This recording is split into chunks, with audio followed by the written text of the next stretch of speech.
Hi everyone, my name is Katrina Cower, and today I will be discussing the difference between traditional science instruction and inquiry-based science instruction, and also why shifting toward discovery-based learning creates more meaningful and inclusive science experiences for all students.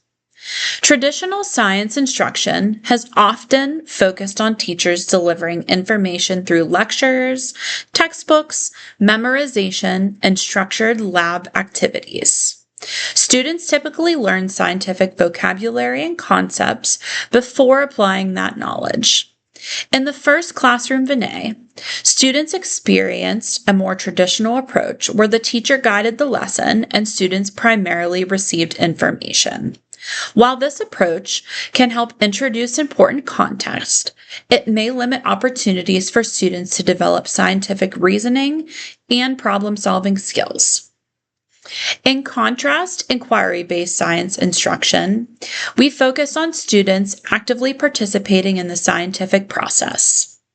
In the second vignette, students explored a scientific phenomenon, asked questions, collected evidence, collaborated with classmates, and developed explanations. The teacher served as a facilitator by guiding student thinking instead of simply providing all of the answers. According to the Arizona Department of Education, effective science classrooms integrate scientific practices, core concepts, and cross-cutting ideas to help students develop deeper understanding. Research supports inquiry-based learning because students learn science best when they are actively involved. Effective strategies include hands-on investigations, collaboration, questioning, modeling, and opportunities to communicate scientific explanation. The 5E instruction model, engage, explore, explain, elaborate, and evaluate, supports this process by allowing students to build understanding through exploration and reflection. Inquiry-based learning is also supported by constructivist theory. Constructivism explains that students build knowledge through experiences and connections to prior understanding. Rather than passively receiving information, students create meaning by investigating, discussing, and reflecting. Inquiry-based science classrooms allow students to become active participants in their own learning. When comparing traditional and inquiry-based approaches, both can support science learning, but inquiry-based instruction provides greater opportunities for critical thinking, collaboration, and student engagement. Inclusivity is especially important in science education.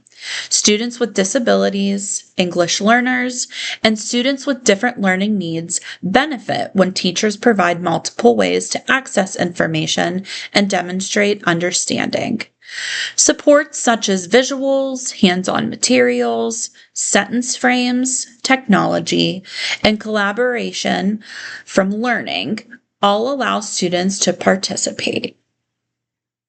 Culturally responsive teaching also plays an important role in science instruction.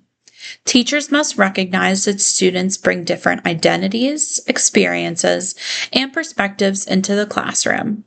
Traditional approaches can sometimes separate science from students' everyday lives, while inquiry-based learning allows students to investigate questions connected to their communities and their own experiences. The National Science Teaching Association explains that culturally relevant science teaching helps students feel represented and valued as science learners. As a future elementary science teacher, I plan to incorporate inquiry and discovery by creating classrooms where students can ask questions, investigate problems, collaborate with peers, and use evidence to explain their thinking. My goal is to move beyond memorizing science facts and help students understand that science is a process of exploration and discovery.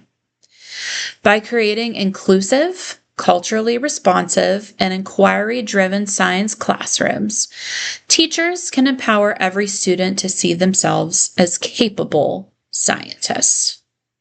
Thank you for your time, and I hope you enjoyed this presentation today.